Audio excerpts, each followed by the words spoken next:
Good morning friends and my dear students. मैं नरोत्तम सिंह रावत आप सभी का हमारे चैनल पर एक बार फिर स्वागत करता हूं। स्वागत है आपका हमारे YouTube channel GHR English classes में।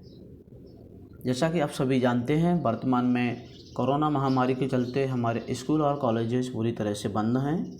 इसलिए ऑनलाइन एजुकेशन के माध्यम से हमारा घर हमारा विद्यालय की मुहिम के तहत आज हम क्लास 9th के विद्यार्थियों के लिए बीहाइव टेक्स्ट बुक के chapter 4 a truly beautiful mind को कवर करेंगे।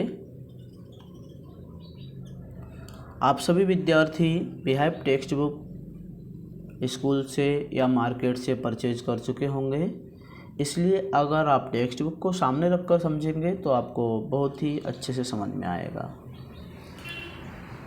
सबसे पहले हम चैप्टर का नाम जान लेते हैं। चैप्टर का नाम है अ ट्रूली ब्यूटीफुल माइंड।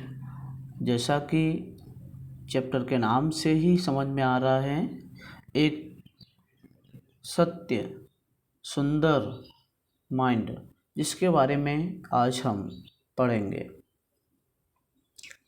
अब इस पूरी स्टोरी को जानने के लिए हम पैराग्राफ बाई पैराग्राफ इसको रिसाइट करेंगे और हिंदी में एक्सप्लेनेशन समझेंगे। चलिए अब हम स्टार्ट करते हैं। आप लोग अपनी टेक्स्ट बुक पर ध्यान देंगे और लाइन बाय लाइन समझने की कोशिश करेंगे। हमेशा की तरह हर पैराग्राफ के वोकैब को अपनी नोटबुक में लिखते जाएंगे।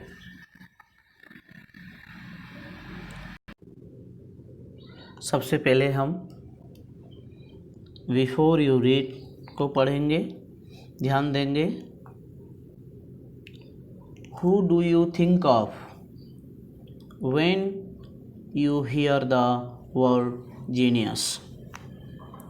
जब आप जीनियस शब्द को सुनते हो तो आप किसके बारे में सोचते हो? Who is a genius?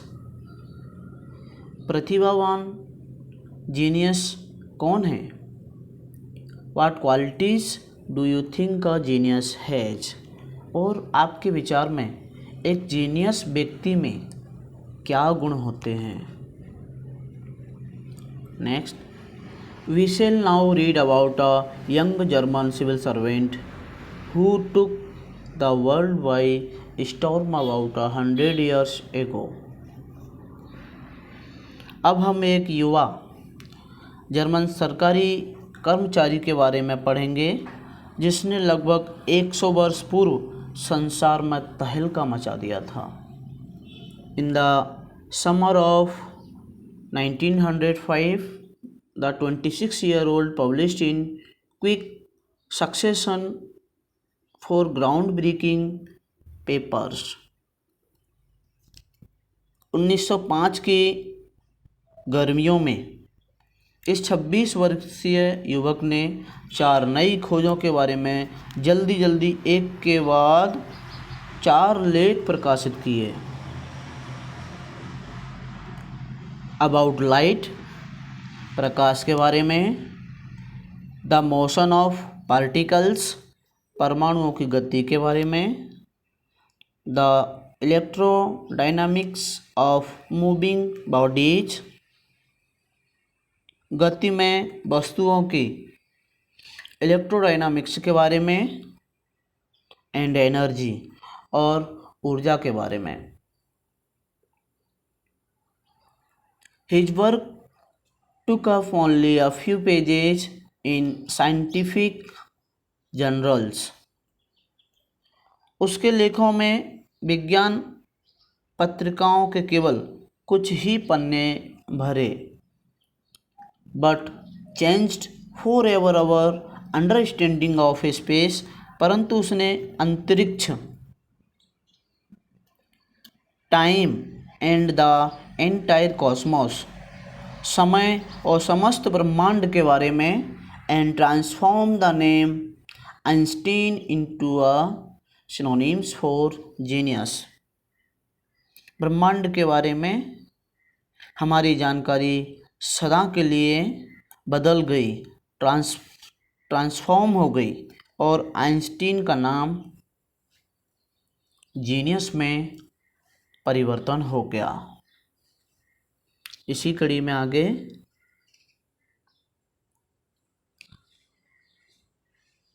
50 years after his death, Albert Einstein's genius still reigns। मृत्यु के 50 वर्ष पश्चात भी अल्बर्ट आइंस्टीन की प्रतिभा का जो प्रभुत्व था, जो प्रभाव था, वो हमेशा जारी रहा। इसी कड़ी में आगे हम सबसे पहले पैराग्राफ फर्स्ट को समझेंगे। Albert Einstein was born on 14 March 1879 in the German city of Ulm. Albert Einstein का जन्म 14 मार्च 1879 को जर्मनी के नगर उल्म में हुआ था। Without any indication that he was destined for greatness, और ऐसा कोई चिन्ह भी नहीं था जिससे पता चले कि उसके भाग्य में महान बनना तय है। On the contrary his mother thought Albert was a freak. लेकिन इसके विपरीत उसकी माँ सोचती थी कि अल्बर्ट अन्य बच्चों से भिन्न है।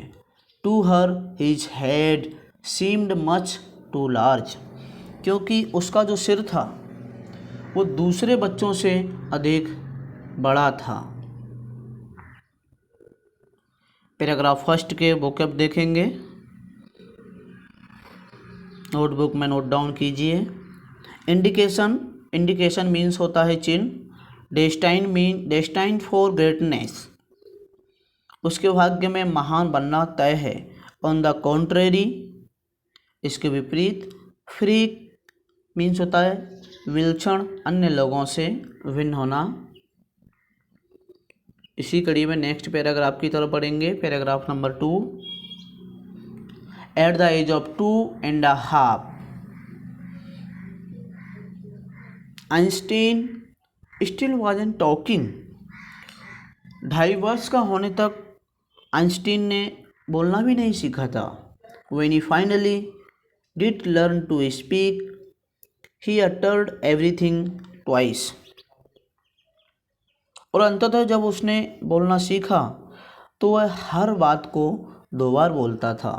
Einstein did not know what to do with other children and his playmates called his brother boring. Einstein की समझ में ना आता था कि वह अन्य बच्चों के साथ किस प्रकार का व्यवहार करे, और उनके साथ जो खेलने वाले और भी बच्चे थे वो उसको नीरस भाई कहकर बुलाते थे। So the youngster played by himself much of the time. इसलिए आइंस्टीन अधिकतर समय अकेला ही खेलता था। ही एस्पेशली लव्ड मैकेनिकल, उसे मशीनी खिलौने विशेषकर पसंद थे। Looking at his newborn sister Maja, he said to have said fine what where are her wheels. कहते हैं कि वह अपनी छोटी बहन माजा को देखकर बोला, अच्छी है, सुंदर है, परंतु इसके पहिए कहाँ हैं। ये उसने अपनी बहन से बोला, जैसे कि बहन कोई गाड़ी हो। इसी क्रम में आप आगे पैराग्राफ 2 के वोकैब लिखेंगे। फाइनली मीन्स होता है अंततः। अटर्ड मीन्स होता है बोलता था। मैकेनिकल यंगस्टर मीन्स होता है यांत्रिक बालक, छोकरा। वाई हिमसेल्फ मीन्स होता है अकेला। यंगस्टर मीन्स होता है बालक, नया छोरा, यंग। पैराग्राफ 2 के अंदर हम पढ़ेंगे डार्क बैकग्राउंड में Otto Neugebauer, the historian of ancient mathematics, told a story about the boy Einstein that he characterizes as a legend। प्राचीन गणित के इतिहासकार ऑटो नोगेबाउर ने आइंस्टीन के लड़कपन की एक कहानी सुनाई जिसे वो दंत कथा की संज्ञा देते हैं। But that seems fairly authentic, परंतु वह काफ़ी सच प्रतीत होती है। As he was a late talker, क्योंकि आइंस्टीन ने देर से बोलना शुरू किया था। हिज पेरेंट्स वर वरीड, उसके माता पिता इस बात को लेकर बहुत ही चिंतित थे। At last at the supper table one night he broke his silence to say the soup is too hot. अंततः एक दिन भोजन की टेबल पर एक रात उसने अपनी चुप्पी तोड़ी और कहा, सूप अधिक गर्म है। Greatly relieved his parents asked why he had never said a word before। Albert replied, because up to now everything was in order। चैन की सांस भरकर उसके पेरेंट्स ने उससे पूछा, इससे पहले वह अभी तक क्यों नहीं बोला था। अल्बर्ट ने उत्तर दिया, क्योंकि इससे पहले सब कुछ ठीक चल रहा था। आगे देखेंगे आप paragraph number 3।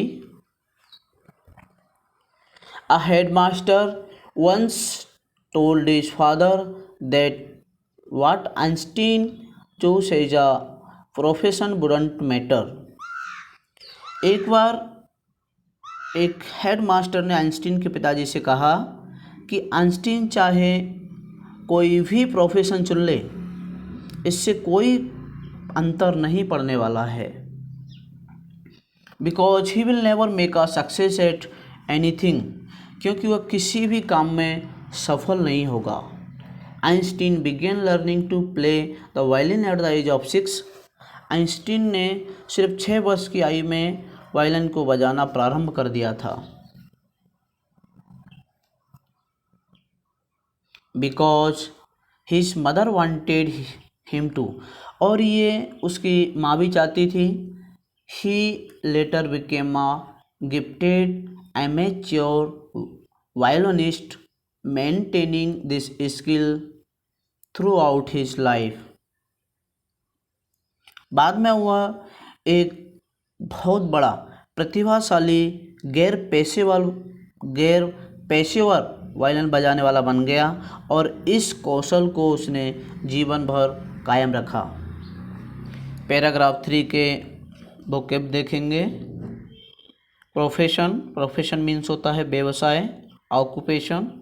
Wouldn't matter means होता है कोई अंतर नहीं पड़ता। गिफ्टेड मीन्स होता है प्रतिभाशाली, टैलेंटेड। एमेच्योर मीन्स होता है वह जो पेशेवर न हो, नौसिखिया। एमेच्योर मीन्स नौसिखिया। मेंटेनिंग स्किल मीन्स होता है कौशल को कायम रखना। इसी कड़ी में आगे पैराग्राफ 4 की तरफ बढ़ेंगे। But Albert Einstein was not a bad people, लेकिन अल्बर्ट आइंस्टीन बुरा शिष्य नहीं था। He went to high school in Munich, वह म्यूनिक में हाई स्कूल तक पढ़ने गया। Where Einstein family had moved when he was 15 months old, हाँ उसके माता पिता तब आ गए थे जब वह सिर्फ 15 मास का था। And scored good marks in almost every subject, वह लगभग हर विषय में अच्छे अंक प्राप्त करता था।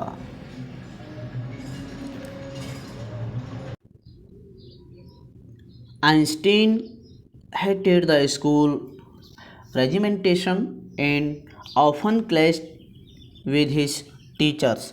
आइंस्टीन को स्कूल की जो कठोर अनुशासन था उससे बहुत ही घृणा थी और वह कभी कभी अपने टीचर्स से भी झगड़ा कर लेता था। At the age of 15, Einstein felt so steeped there that he left the school for good। और जब वह 15 वर्ष का हुआ तो उसे स्कूल में एक घुटन सी महसूस होने लगी और उसने हमेशा के लिए स्कूल को छोड़ दिया। पैराग्राफ 4 के वोकैब देखेंगे। प्यूपिल मीन्स होता है शिष्य, स्टूडेंट। स्केयर्ड मीन्स होता है प्राप्त किए। रेजिमेंटेशन मीन्स होता है कठोर अनुशासन। क्लैश्ड मीन्स होता है झगड़ जाना, लड़ जाना। स्टिफनेड मीन्स होता है सांस का घुटना। और फॉर गुड मीन्स होता है सदा के लिए।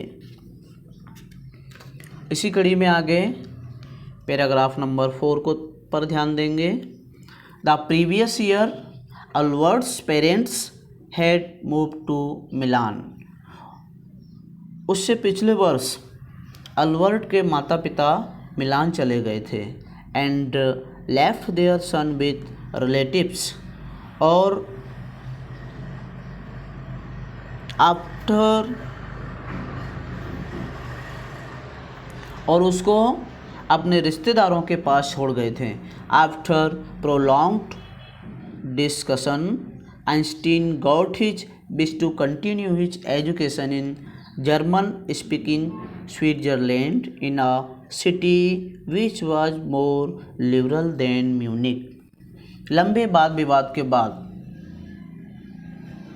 आइंस्टीन ने अपनी शिक्षा जर्मन बोलने वाले स्विट्जरलैंड में प्राप्त करने की अभिलाषा पूरी की। ऐसे नगर में जो म्यूनिक से अधिक उदार था। पैराग्राफ 5 के वोकैब लिखेंगे। प्रीवियस ईयर मीन्स होता है उससे पिछला वर्ष। प्रोलॉन्ग मीन्स होता है लंबी देर तक चलने वाली। और लिबरल मीन्स होता है उदार। पैराग्राफ 6 पर ध्यान देंगे। Einstein was highly gifted in mathematics and interested in physics and after finishing school. Einstein गणित में बहुत ही होशियार था और भौतिकी में उसकी रुचि थी। और स्कूल की पढ़ाई समाप्त करने के पश्चात उसने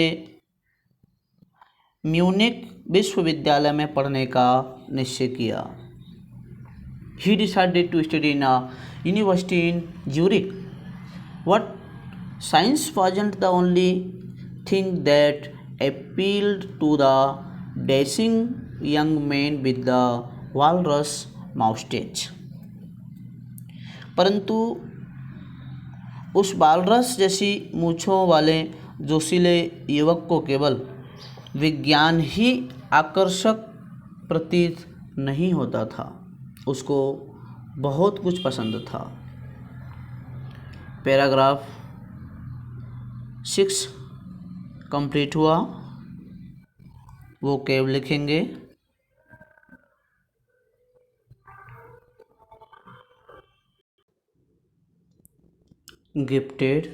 गिफ्टेड मीन्स प्रतिभाशाली।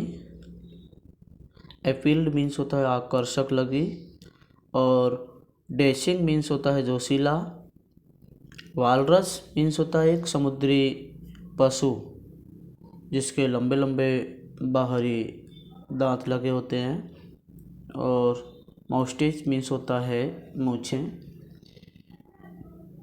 यहाँ पर आप अल्बर्ट आइंस्टीन के पिक्स देख रहे हैं जिसमें 1900 में वो 21 साल की उम्र में ऐसे दिखते थे और वही 1955 में इस प्रकार के दिखते थे। आगे बढ़ेंगे। Paragraph number 7। He also felt a special interest in a few students, Mileva Maric. उसकी विशेष रुचि अपनी साथी विद्यार्थी मिलेवा मेरिक में हो गई, whom he found to be a clever creature, जो उसे बहुत ही चतुर नजर आई। This young serf had come to Switzerland because the university in Zurich was one of the few in Europe where women could get degree। यह Serbia निवासी Switzerland में इसलिए आई थी क्योंकि ज्यूरिक का विश्वविद्यालय यूरोप के इन थोड़े से विश्वविद्यालयों में से था जहां महिलाएं डिग्री प्राप्त कर सकती थीं। Einstein saw in her an ally against the Philistine, those people in his family and at the university with whom he was constantly at odds। Einstein को लगा कि उसके परिवार और विश्वविद्यालय में जो संस्कृतिहीन लोग हैं उनके विरुद्ध वह उसका साथ देगी। आइंस्टीन का उन लोगों के साथ हमेशा टकराव रहा। This couple fell in love। उस जोड़े का आपस में प्यार हो गया। Letters survive in which they put their affection into words। ऐसे पत्र मौजूद हैं जिनमें उन्होंने अपने प्यार को शब्दों में व्यक्त किया। मिक्सिंग साइंस विथ टेंडरनेस, विज्ञान और मृदु भावनाओं का संगम। Wrote Einstein, how happy and proud how shall we when we both have brought our work on relativity to a victorious conclusion. Einstein ने लिखा है, मुझे कितनी प्रसन्नता व गर्व होगा जब हम दोनों का सापेक्षता के सिद्धांत पर कार्य सफल निष्कर्ष पर पहुंच जाएगा। पैराग्राफ 7 कंप्लीट हुआ। वोकैब लिखेंगे। सर्व मीन्स होता है यहाँ पर सर्बिया की निवासी। एलाई मीन्स होता है मित्र और सहयोगी। फिलिस्टीन्स मीन्स होता है संस्कृतिहीन लोग। कॉन्स्टेंटली मीन्स होता है हर समय, लगातार। एट ओड्स मीन्स होता है टकराव की स्थिति। सर्वाइव मीन्स होता है मौजूद होना। टेंडरनेस मीन्स होता है मृदु भाव, प्रेम।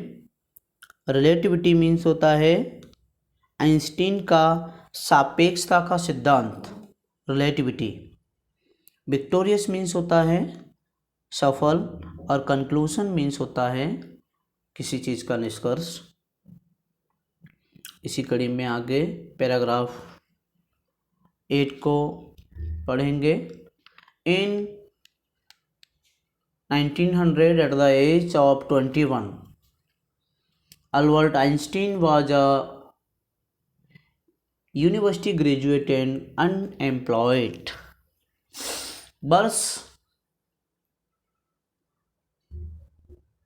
1900 में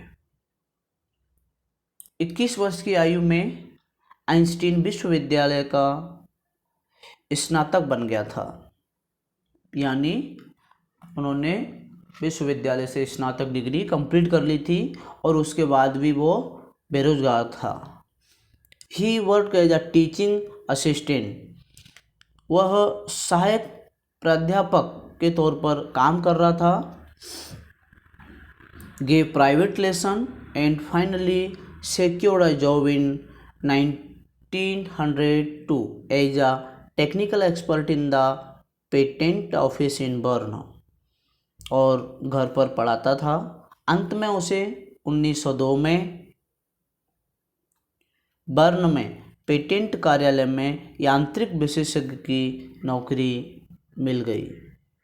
While he was supposed to be assessing other people's inventions, जबकि उसका कार्य अन्य लोगों के आविष्कारों का मूल्यांकन करना था। Einstein was actually developing his own ideas in secret. Einstein गुप्त रूप से अपने विचारों को विकसित कर रहा था। He is said to have jokingly called his desk drawer at work the Bureau of Theoretical Physics. सुनते हैं कि वह अपने लेखन मेज की दराज को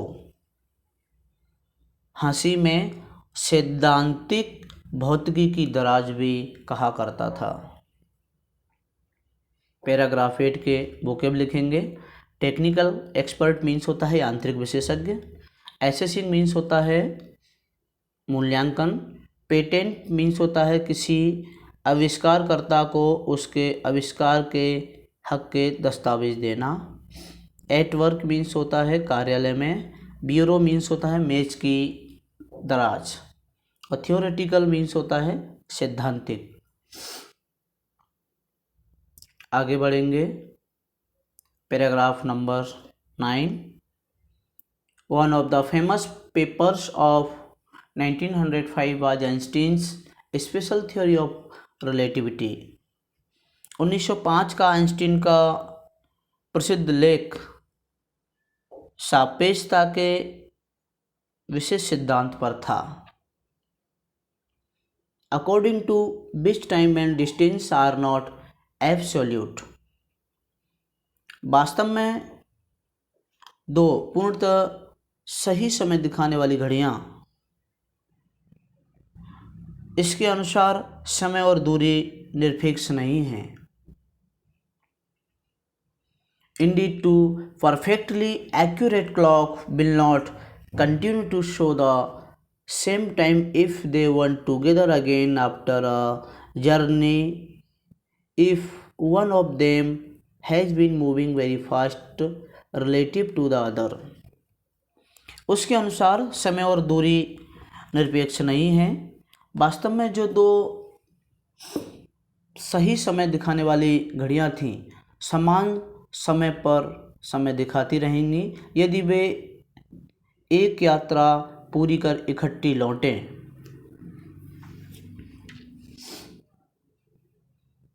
From this followed the world's most famous formula which describes the relationship between mass and energy. और यदि उनमें एक ने दूसरे की अपेक्षा तेज गति से यात्रा की हो, इससे विश्वविख्यात सूत्र निकला जो द्रव्यमान और ऊर्जा में सापेक्षता दर्शाता है। E = mc =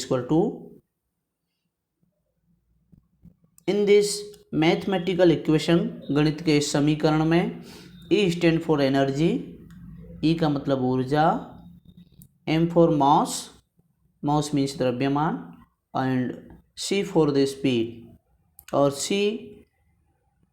का मतलब होता है यहाँ पर speed of the light in a vacuum. शून्य में प्रकाश की गति कितनी है? 300,000 लगभग।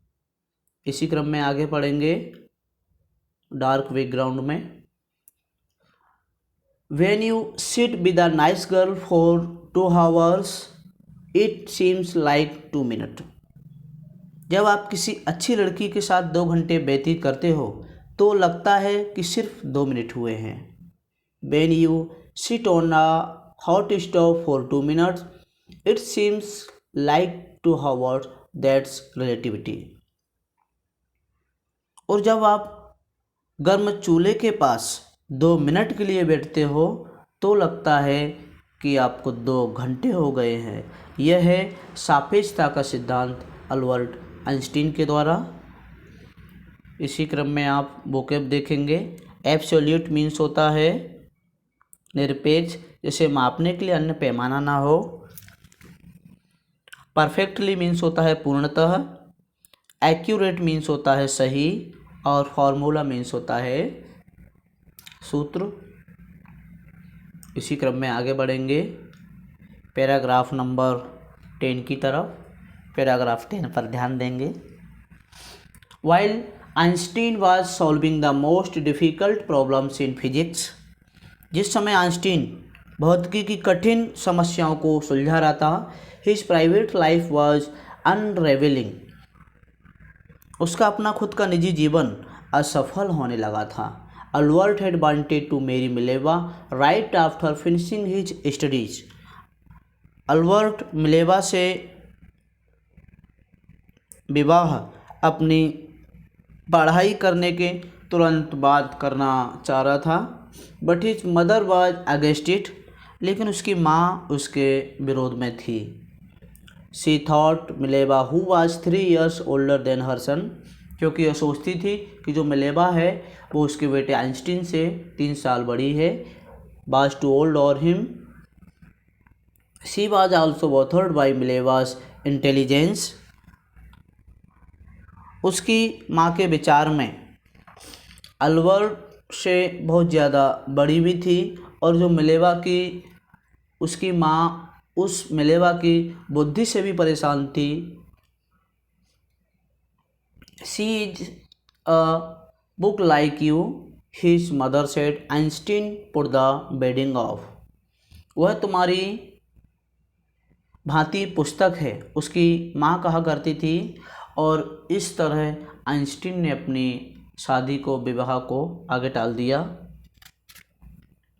वो कब देखेंगे। अनरेवलिंग मीन्स होता है असफल होने लगना, बॉदर्ड मीन्स होता है परेशान होना, प्राइवेट मीन्स होता है निजी पर्सनल, और पुट ऑफ मीन्स होता है टाल देना। इसी क्रम में next paragraph, paragraph number 11। The pair finally married in January 1903 and had 2 sons, अंततः आखिरी में इस जोड़े ने जनवरी 1903 में शादी कर ली और उनके 2 बेटे हुए। Had a few years later the marriage faltered, परंतु कुछ समय पश्चात ही उनकी शादी डगमगाने लगी। Meanwhile was losing her intelligence, ambition and becoming an unhappy housewife, इसी समय में मिलेवा की जो बौद्धिक इच्छा थी वो धीरे धीरे उसका पतन हो रहा था, और ये वह एक दुखी गृहिणी बनती जा रही थी। After years of constant fighting, कई वर्षों के निरंतर लड़ाई झगड़े के बाद The couple finally divorced in 1919. Einstein married his cousin Elsa the same years. और अंततः आखिरी में 1919 में इन दोनों ने तलाक ले लिया, और आइंस्टीन ने उसी वर्ष अपनी चचेरी बहन एल्सा से विवाह कर लिया। पैराग्राफ 11 के वोकैब लिखेंगे। पेयर, पेयर मीन्स होता है जोड़ा, फेल्टर्ड मीन्स होता है डगमगाना, एम्बिशन मीन्स होता है महत्वाकांक्षा, इच्छा, और डिवोर्स मीन्स होता है तलाक। इसी क्रम में आगे पैराग्राफ 12 को देखेंगे। Einstein's new personal chapter coincided with his rise to world fame, Einstein का नया निजी अध्याय उसके संसार में ख्याति साथ साथ हुए। उनके नए जीवन का अध्याय और उनकी संसार में प्रसिद्धि, ये दोनों चीज़ें एक साथ हुई। इन 1915 he had published his general theory of relativity, 1915 में उन्होंने अपना सापेक्षता पर सिद्धांत का लेख प्रकाशित किया। Which provided a new interpretation of gravity, जिसमें गुरुत्वाकर्षण की नई व्याख्या उन्होंने प्रस्तुत की। And eclipse of the sun in 1919 brought proof that it was accurate, 1919 में सूर्य ग्रहण ने सिद्ध कर दिया कि ये बिल्कुल सही थी। Einstein had correctly concluded in advance the extent to which the light from mixed star would be deflected through the sun's gravitational field। Einstein ने पहले ही सही गणना कर ली थी कि स्थिर तारों से आने वाला प्रकाश सूर्य के गुरुत्व क्षेत्र में कितना मुड़ेगा। इस चीज़ को वो बहुत पहले ही इस चीज़ की गणना कर चुके थे। The newspapers proclaimed his work as a scientific revolution. समाचार पत्रों ने उनकी खोज को वैज्ञानिक क्रांति के नाम से घोषित किया। वोकेब लिखेंगे। पर्सनल मीन्स होता है निजी, कोइंसिडेंट मीन्स होता है एक ही साथ पढ़ने वाला, इंटरप्रिटेशन मीन्स होता है व्याख्या, ग्रेविटी मीन्स होता है गुरुत्वाकर्षण, eclipses of the sun means होता है सूर्य ग्रहण, एक्यूरेट मीन्स होता है सही करेक्ट, एक्सटेंट मीन्स होता है परिणाम सीमा, रिफ्लेक्टेड मीन्स होता है मुड़ना पथ से हटना, और प्रोक्लेम्ड मीन्स होता है घोषित करना, और रिवॉल्यूशन मीन्स होता है क्रांति। इसी क्रम में आगे नेक्स्ट पैराग्राफ 13 की तरफ। Einstein received the Nobel prize for physics in 1921। Einstein ने 1921 में भौतिकी में नोबेल का प्राइज प्राप्त किया। He was showered with honours and invitations from all over the world and lauded by the press. उसी समय संसार भर से, दुनिया भर से उनके सम्मान और उनके निमंत्रणों की झड़ी लग गई और समाचार पत्रों ने उनकी खूब प्रशंसा की। 13 के वोकेब। शावर्ड मीन्स होता है झड़ी लगना, बौछार लगना, और लॉडेड मीन्स होता है प्रशंसा करना। इसी क्रम में आगे पैराग्राफ 14 पर ध्यान देंगे। When the Nazis came to power in Germany in 1933, Einstein immigrated to the United States। जब नाजी 1933 में जर्मनी में सत्ता में आए तो आइंस्टीन उसी समय अमेरिका में जा बसा। 5 years later, 5 वर्ष बाद, the discovery of nuclear fission in Berlin had American physicists in an uproar। 5 वर्ष के पश्चात बर्लिन में नाविक विखंडन की खोज से अमेरिकी भौतिकी विज्ञानी घबरा गए। Many of them had fled from fascism। उनमें से कई निरंकुश शासन से बचकर अमेरिका चले गए। Just as Einstein had, and now they were afraid the Nazis could wield and use an atomic bomb। जैसे आइंस्टीन आया था और उन्हें भय था, उन्हें डर था कि नाजी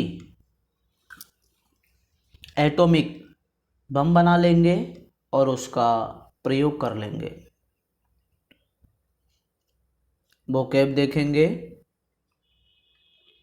नाजी हिटलर की पार्टी नाजीज। इमिग्रेटेड मीन्स होता है अपना देश छोड़कर दूसरे देश में बस जाना। डिस्कवरी खोज। फिजन मीन्स होता है विखंडन। फिजिसिस्ट होता है भौतिक विज्ञानी। इन एन अप्रोवर मीन्स होता है परेशान हो जाना, अबाल मचना। फासिज्म मीन्स होता है निरंकुश शासन। इसी क्रम में आगे next paragraph number 15। At the urging of a colleague, Einstein wrote a letter to the American President Franklin D. Roosevelt on 2 August 1939। एक सहयोगी के आग्रह पर, जो उनका एक साथी था, उसके कहने पर, उसके आग्रह पर आइंस्टीन ने अमेरिका के राष्ट्रपति फ्रैंकलिन डी रूजवेल्ट को 2 अगस्त 1939 को एक पत्र लिखा, इन विच ही वार्न, जिसमें चेतावनी दी गई, a single bomb of this type exploded in a port might very well destroy the whole port together with some of the surrounding territory। उसमें क्या चेतावनी दी गई थी? इस प्रकार के बम के किसी बंदरगाह में विस्फोटक से समस्त बंदरगाह और उसके आसपास का क्षेत्र का विनाश हो सकता है। His words did not fail to have an effect। उसके शब्दों का प्रभाव हुए बिना न रहा। उन्होंने जो कहा उसका प्रभाव हुए बिना न रहा। The Americans developed the atomic bomb in a secret project of their own. अमेरिकियों ने गुप्त योजना के अनुसार अपना परमाणु बम विकसित कर लिया। And dropped it on the Japanese cities of Hiroshima and Nagasaki in August 1945। और जापान के 2 शहरों हिरोशिमा और नागासाकी पर अगस्त 1945 में डाल दिया। पैराग्राफ 15 के वोकेब लिखेंगे। अर्जिंग मीन्स होता है आग्रह करना,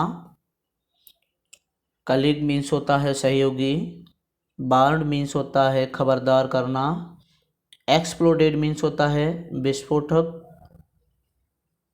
पोर्ट मीन्स होता है बंदरगाह, सराउंडिंग मीन्स होता है चारों ओर आसपास का, और टेरिटरी मीन्स होता है क्षेत्र, प्रोजेक्ट मीन्स होता है योजना। इसी क्रम में आगे पैराग्राफ 16 की तरफ बढ़ेंगे। Einstein was deeply shaken by the extent of the destruction. जिस कदर का विनाश हुआ, जिस कदर की तबाही हुई, उसने आइंस्टीन को गहरा सदमा दिया। This time to wrote a public missive to the United Nation. इस बार उसने एक लंबा सार्वजनिक पत्र संयुक्त राष्ट्र संघ को लिखा। In it he proposed the formation of a world government. जिसमें उन्होंने लिखा कि एक विश्व सरकार बनाने का उन्होंने सुझाव दिया। Unlike the letter to Roosevelt this one make no effect. परंतु रूजवेल्ट को लिखे गए पत्र की भांति इस पत्र का कोई प्रभाव नहीं पड़ा। But over the next decade Einstein got over more involve in politics. अगले दशक में आइंस्टीन राजनीति में अधिक उलझते गए। Agitating for an end to the arm build up and using his popularity to campaign for peace and democracy. अपनी लोकप्रियता का लाभ उठाकर उन्होंने शस्त्रों के ढेर बनाने को समाप्त करने और शांति और प्रजातंत्र के पक्ष में आंदोलन भी किया। वोकेब लिखेंगे। सेकंड मीन्स होता है परिणाम, मिसिव मीन्स होता है सार्वजनिक, प्रपोज्ड मीन्स होता है प्रस्तावित, फॉर्मेशन मीन्स होता है निर्माण करना, इम्पैक्ट मीन्स होता है प्रभाव, डिकेड मीन्स होता है दशक, इन्वॉल्व मीन्स होता है उलझ जाना, भाग लेने लगना, एगिटेटिंग मीन्स होता है आंदोलन करना, और बिल्ड अप मीन्स होता है ढेर लगाना, और कैंपेन मीन्स होता है अभियान।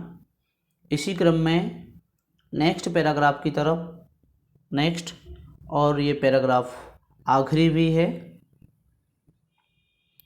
When Einstein died in 1955 at the age of 76, he was celebrated as a visionary and world citizen as much as a scientific genius।